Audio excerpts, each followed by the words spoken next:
Bonjour, j'ai le plaisir de recevoir Rida Alim, donc enseignant universitaire à la faculté de médecine dentaire, maître assistant en Orthodontie,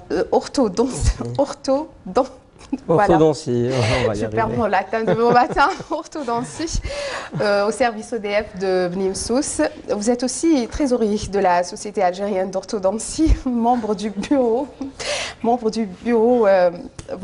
du Conseil de l'Ordre des dentistes d'Alger. Bienvenue, Rida. Merci à vous et merci pour cette invitation. Soyez toujours le bienvenu. Donc, Rida, on s'apprête à organiser le 7e congrès de la Société algérienne d'orthodontie qui se tiendra samedi prochain sous le thème orthodontie contemporaine. Donc, il s'agit d'introduire, de mettre à jour les praticiens quant aux nouvelles spécialités introduites, n'est-ce pas? Tout à fait. Alors, la Société algérienne d'orthodontie, qui existe depuis aujourd'hui 9 ans et qui arrive à sa 7e édition, donc organise cette année un thème qui se veut en fait fédérateur, puisque nous allons sensibiliser sur tout le territoire national, donc tous les chirurgiens dentistes spécialistes en orthodontie ou qui s'intéressent à cette spécialité, à venir nous rejoindre donc le 8 décembre dans un congrès qui sera cette année sous le thème de l'orthodontie contemporaine et toutes les nouvelles technologies. Alors, orthodontie, à ne pas confondre avec la chirurgie dentaire. Alors, nous sommes a priori des chirurgiens dentistes. C'est une spécialité en fait de la chirurgie dentaire qui en fait nécessite le recours, donc le passage par un examen en fait de spécialité, qui est l'examen de résidanat. Et au bout du compte, donc après 4 années de spécialité, les résidents, donc nos étudiants, sont effectivement orthodontistes. Oui, voilà. Donc, spécialement pour cette spécialité, Rida, on a l'impression que c'est le secteur privé qui l'emporte. C'est vrai? Écoutez, tout d'abord, il y a un engouement pour cette spécialité auprès de la population locale et même dans les régions les plus rurales, puisque tous les Algériens aujourd'hui, très sensibles à l'image et à leur apparence, consultent justement dans ce sens. Il est vrai que le secteur public est un tout petit peu dépassé par la charge et par l'insuffisance. Peut-être par le manque de moyens aussi, non? Manque de moyens, c'est-à-dire qu'il y a une insuffisance sur le plan des structures, puisque vous savez très bien qu'il n'existe malheureusement que 10 centres universitaires qui sont des centres formateurs de surcroît et qui reçoivent une grande influence donc, de patients qui en fait s'orientent vers les orthodontistes du secteur public d'abord par rapport au coût du traitement et par la suite vers les libéraux qui nous viennent nous prêter main forte dans cette mission. Et au niveau des hôpitaux, est-ce que tout le matériel est mis à jour? Parce qu'avec les nouvelles technologies, on a l'impression que chaque année, c'est de nouvelles méthodes, c'est de nouvelles formations, donc un nouvel équipement qui suit. Est-ce qu'on est quand même mis à jour dans le secteur public ou un petit peu moins? Alors c'est déjà une jeune spécialité parce qu'elle n'existe que depuis une 50aine d'années donc en Algérie. Elle a été introduite dans les années 70 et elle a déjà fait donc jusqu'à ce jour une grande évolution.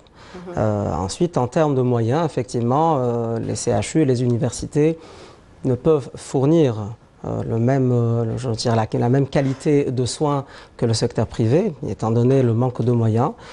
Mais nous, en qualité d'enseignants justement de l'Université de médecine dentaire, nous devons de nous mettre au diapason et de mettre aussi nos étudiants, une mise à niveau des étudiants quant à toutes ces nouvelles techniques. Et vu que le secteur privé ne dispose pas de toutes ces nouvelles technologies, quelles sont les conditions de travail? Comment vous arrivez à exercer cette spécialité au niveau des hôpitaux? Écoutez, donc... avec des moyens, on va dire... avec des moyens, on va dire, pas simplistes, mais le minimum. C'est-à-dire que nous essayons... Mais ça va impacter sur la prestation de service, sur les soins? Oui, de toute façon, nous ne pouvons pas en fait mettre au même niveau la prestation de service qui est fournie dans les secteurs publics, faute de moyens, à celle qui est en fait dispensée dans le secteur privé. Mais nous nous attelons à ce que nos patients ressortent de chez nous avec un joli sourire. Et comme j'aime si bien le dire, nous ne sommes pas obligés tous de conduire des voitures de luxe. Nous pouvons aussi conduire une voiture, une citadine toute simple et arriver d'un point A à un point B. Mais il faut savoir que ce n'est pas uniquement l'ODF, c'est pas uniquement l'aspect esthétique et c'est pas moi qui vais le dire. Surtout pas, et j'insiste là-dessus. Ce n'est pas une. C'est vrai que les orthodontistes sont victimes de cette stigmatisation. C'est une spécialité qui touche à l'esthétique, oui, mais ça n'est pas uniquement une spécialité qui a trait à l'apparence et au joli et au beau. Donc c'est une spécialité médicale et comme toutes les blouses blanches, nous nous inscrivons dans le même programme de prévention, d'interception, de prise en charge de malades depuis le plus jeune âge. Et est-ce qu'il y a un âge pour aller consulter un orthodontiste? Bien sûr, donc il y a un minimum donc, qui est de 4 ans, puisque les enfants en fait, qui nous arrivent justement dans les CHU, puisque nous sommes les premiers à voir ces enfants. Donc les enfants consultent dans une première intention dans le public, orientés par les dentistes de l'hygiène scolaire. Et bien sûr, bien évidemment, nous orientons, nous informons, nous sensibilisons les mamans quant aux anomalies que présentent leurs enfants. Alors bien sûr, est-ce qu'il y a un âge limite aussi? Je pense que tant que les dents sont là et que tout l'environnement est propice à un traitement d'orthodontie, rien ne nous empêche de lancer une thérapeutique orthodontique, même chez le 3e âge, donc les personnes du 3e âge. Et quelles sont les principales pratiques dispensées par la spécialité? Alors, c'est une spécialité en fait qui est très vaste et qui peut comporter plusieurs sous-spécialités. Donc, je fais allusion à l'orthodontie précoce, qui commence très très jeune sur des enfants entre 4 et 6 ans. Ensuite, bien évidemment, cette sous-spécialité de l'orthodontie va utiliser des moyens très simples et c'est justement le point fort des secteurs publics parce que nous interceptons et nous faisons de la prévention. Donc nous allons en fait éviter que ces enfants développent des anomalies très importantes à l'âge adulte qui les obligent à avoir recours à des traitements très onéreux par la suite parce que l'orthodontie dans le secteur privé est quand même n'est pas à la portée de tous les Algériens. Il faut quand même le préciser par rapport au coût du traitement. Justement, par rapport au coût au niveau du secteur privé, il est fixé par qui? Alors, donc, il existe une grille tarifaire, bien évidemment, qui devrait, je pense, qui mériterait d'être remise à jour. C'est valable aussi pour la grille de remboursement des médicaments et je pense que la Caisse nationale d'assurance maladie devrait se pencher sur ce plan-là. Parce que les soins ODF ne sont pas pris en charge? Ils ne sont pas pris en charge effectivement par la sécurité sociale au-delà de l'âge de 12 ans. Donc nous avons déjà en CHU une limite d'âge qui est donc de 12 ans et le secteur privé en fait qui vient en secours au secteur public, offre une prestation de service, comme vous le dites, meilleure, mais en contrepartie, le coût est beaucoup plus onéreux. Donc, le prix de l'appareillage d'orthodontie coûte cher par rapport à un ménage, je dirais, une famille algérienne moyenne. Ce qui est cher, en fait, c'est le consommable, et c'est tout le temps que nous passons, orthodontistes, quel que soit le domaine, sur patient et sur notre fauteuil. C'est une spécialité qui est très chronophage. Le traitement est très différent d'un soin dentaire qui peut prendre 24 heures à 48 heures. L'orthodontie peut s'étaler entre 15 mois jusqu'à 24 mois. Donc c'est ce qui explique justement le coût et la cherté des dispositifs mis en bouche. Mais comment ont été étudiés, comment a été fixée cette politique tarifaire? C'est par rapport à quoi? Juste l'appareillage? Alors l'appareillage, donc tout le temps que le praticien réserve à embellir le sourire de son patient et le coût de l'appareillage, puisque l'Algérie importe ces appareillages. Nous n'avons aucune unité de production de ces dispositifs métalliques qu'on pourrait très bien développer en Algérie, bien évidemment. Je salue à l'occasion tous mes confrères de Babzoua, de l'Université de Sciences et Technologies, qui pourraient nous prêter main forte, tous les métallurgistes.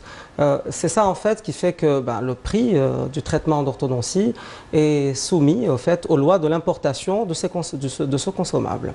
Oui, alors Rida, on va revenir sur l'événement qui va se dérouler samedi. Donc ça va se passer au CIC à Alger. Tout à fait.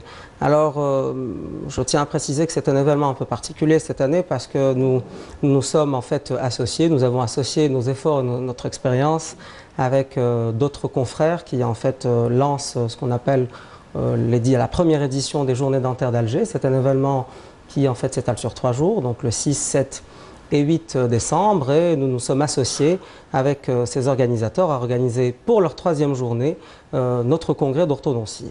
Donc rendez-vous pris le 8 décembre pour les orthodontistes au CIC d'Alger. Inch'Allah. Et une question un peu personnelle, vous comptez poursuivre à Nimsous ou verser vers le privé?